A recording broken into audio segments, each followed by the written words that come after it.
Welcome to Manifested Publishers. Welcome, my dear learner, to our today's history and government lesson. We are going to learn about the results of the. We're going to learn about the result. We're going to learn about the results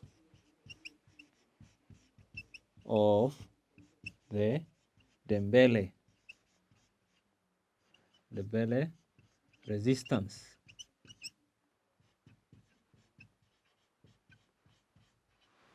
We are going to learn about the results of the Ndebele resistance. So, my dear learner, in our previous lesson, we looked at or we studied the Ndebele resistance. We looked or we discussed the reasons why the Ndebele resisted against the British, and we looked at how they resisted and how the war finally ended. So in our today's lesson, we are going to look at what are the results of the Ndebele resistance. So the objective of our lesson today is that by the end of this lesson, my dear learner, you should be able to discuss the results of the Ndebele resistance, and also we are also going to look to learn about why the Ndebele were unable or were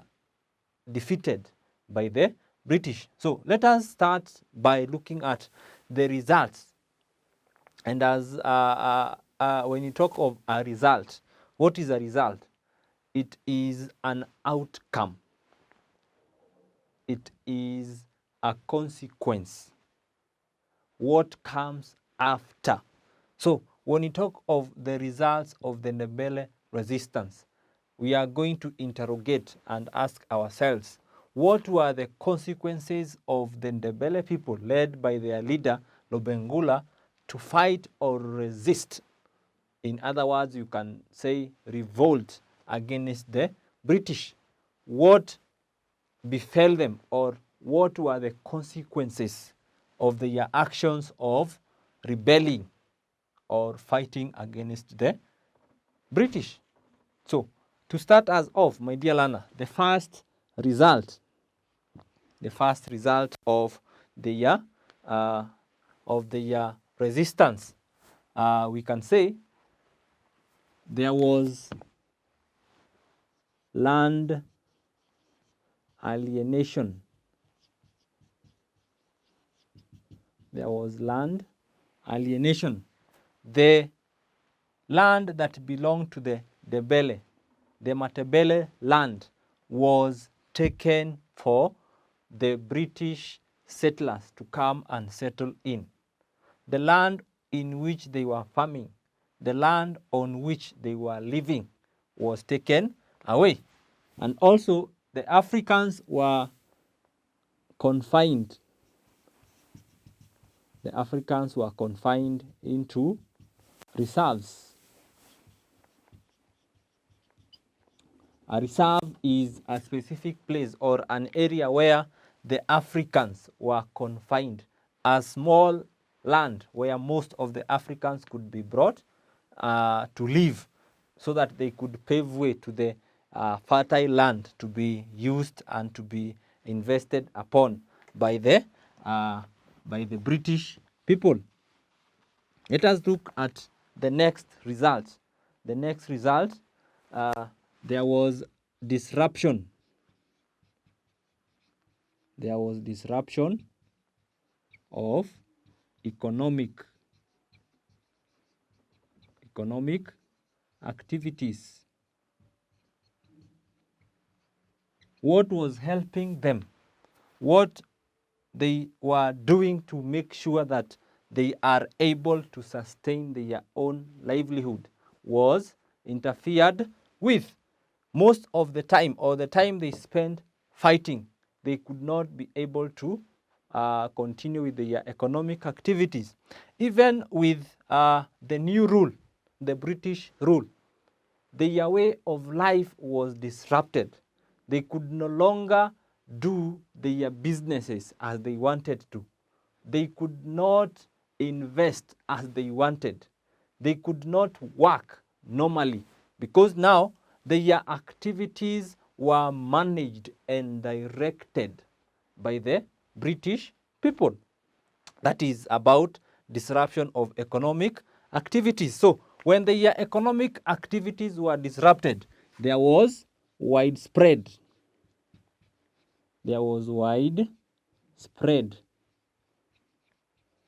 starvation. There was widespread starvation. The livestock that they had, their means of livelihood, they were keeping livestock, was seized. The livestock was seized or was taken away, right? Taken away by the British. So these made them unable. It made them unable to get enough food. So there was starvation. They could not be able to sustain themselves. Their lands were taken away. They could not plant their own crops because the British had taken the fertile land. The reserves into which they were confined were not fertile. Therefore, they could not carry out the farming activities. The next factor was there was fear. There was fear and insecurity. There was fear and insecurity. Most of the time, the Ndebele lived worrying at what time are the British coming to attack us. So they lived in fear of the British. They could not live comfortably because the British were constantly watching over them. So there was a lot of insecurity. During that time of war, there was a lot of insecurity. Number 5, or the next result was there was loss of property. There was loss of property. The Africans lost most of their property. It was destroyed during the war because this was a fierce war. So as they were fighting, most of their property was destroyed. The British were ruthless in their dealings with them. So they lost most of their property in the process of fighting the war or resisting the British. That is about loss of property. Let us look at more reasons or more results of the resistance. There was introduction of taxation. When you talk of tax, it is a specific amount of money or wealth that you are supposed to apportion to an authority. So the British introduced different types of tax. An example is the hat tax. So each and every homestead would pay tax based on the number of hats they had in the homestead. Let's say, for example, in your home, imagine yourself now, we are now, Kenya is now the Ndebele land. Each family back at home, if you have 5 houses, you will pay tax in accordance with the number of houses that you have. So at that time, people used to live in huts. Those were rounded houses, right? Let me just give a small illustration here. They used to have huts, right? They used to have huts, right?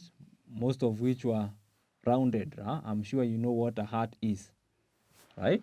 So if you have 5 huts, right, you could pay tax depending on the number of huts in your homestead.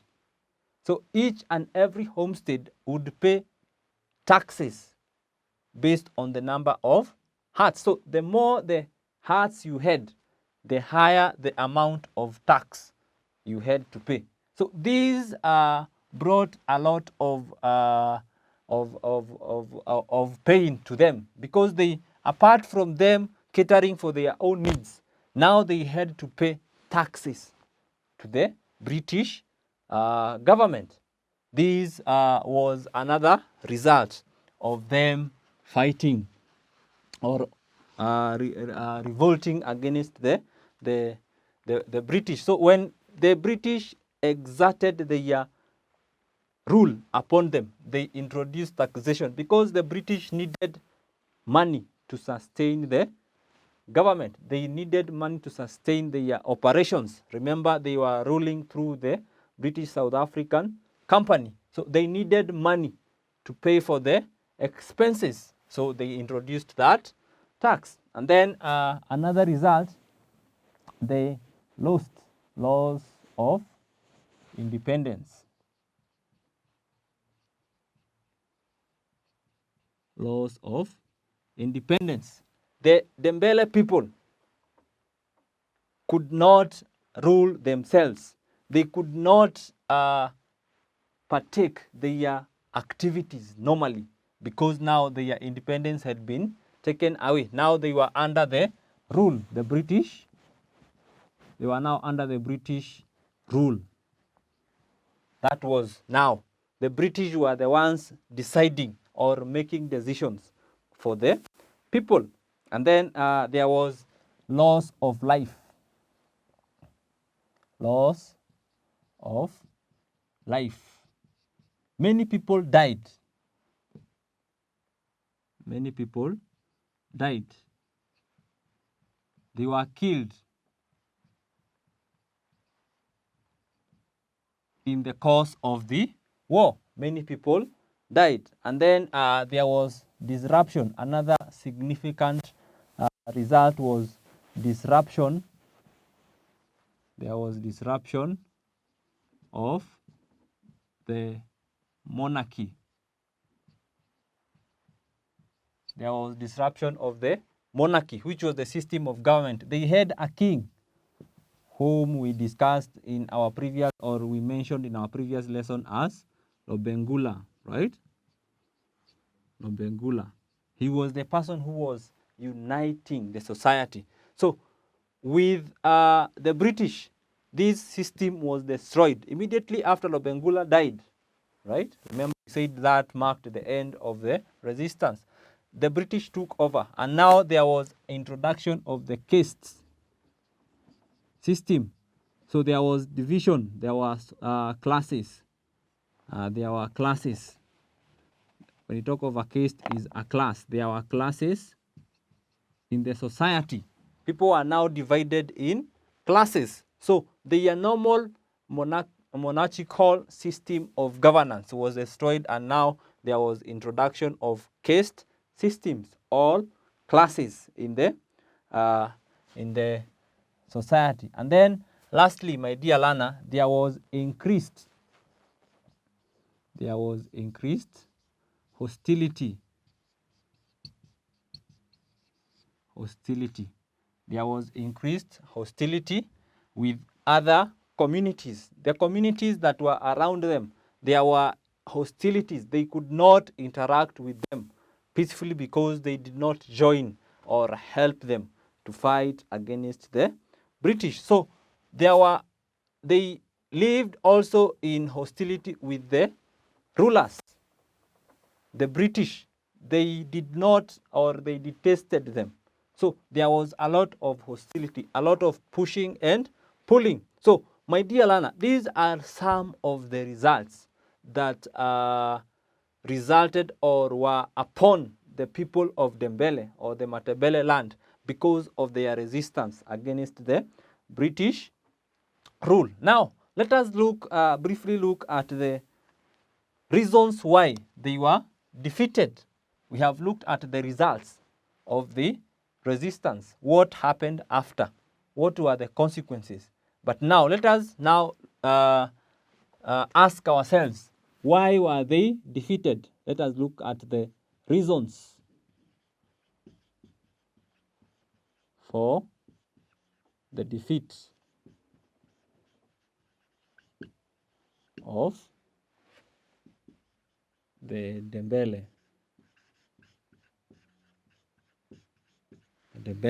Why were they defeated in the armed struggle or in the fight against the British? The first one was the British had superior weapons, and I'm sure that, my dear learner, it's you are able to understand that the British had better weapons. They were better trained. Therefore, the army was better organized than the Ndebele, which gave them an upper hand, as opposed to the Ndebele, who had arrows, right? Arrows and bows, right? They could also use what we call spears.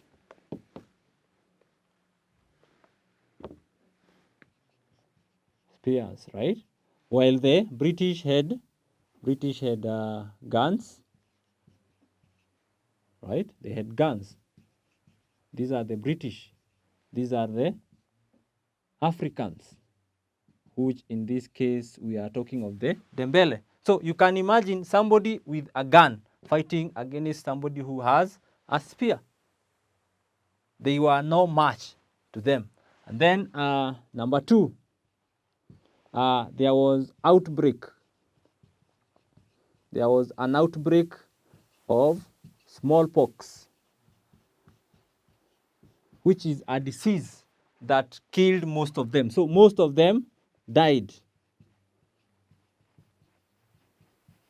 Most of them died, while others were weakened. They could not fight.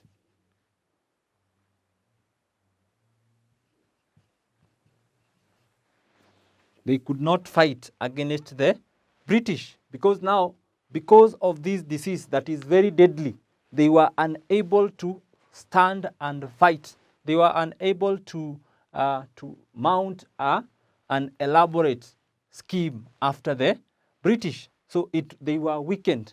Most of them they did not have the strength to fight against the British. So there was also disunity. There was also disunity among the Africans.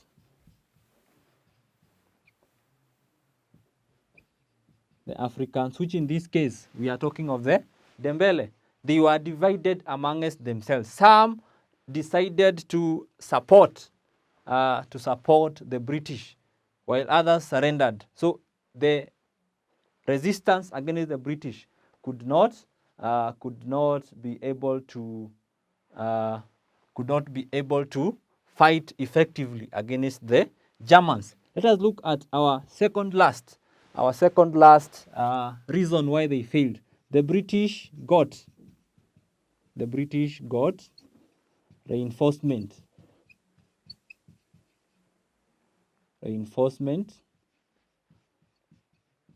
from South Africa.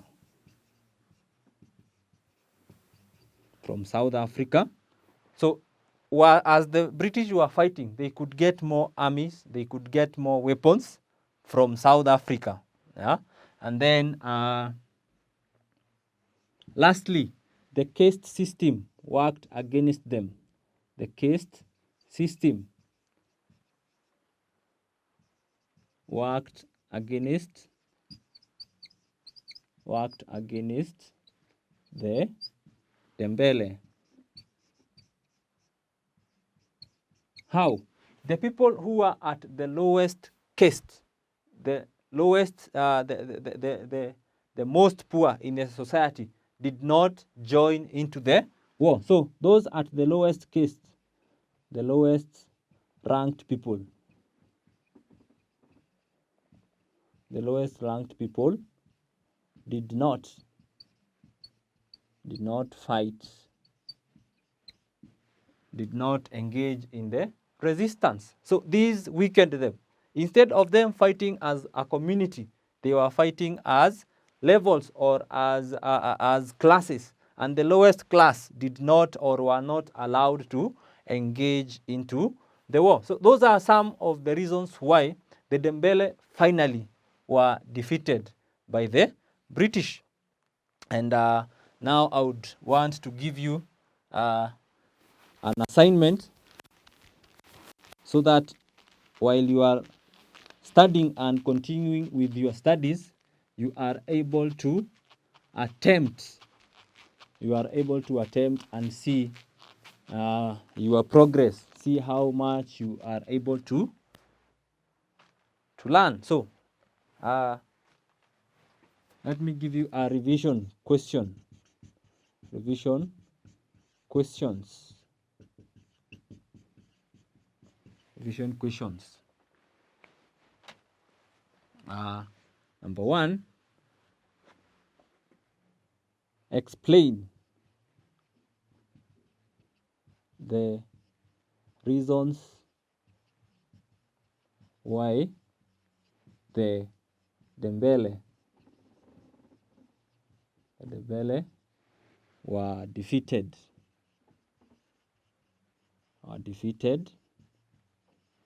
by the British. And then number 2, outline the results of the Ndebele resistance. Outline the results of the Ndebele resistance. And I'm sure, my able learner, you are well able to attempt and effectively answer these questions. And that brings us to the end of our history lesson today. I've been your teacher, Conan Gakure.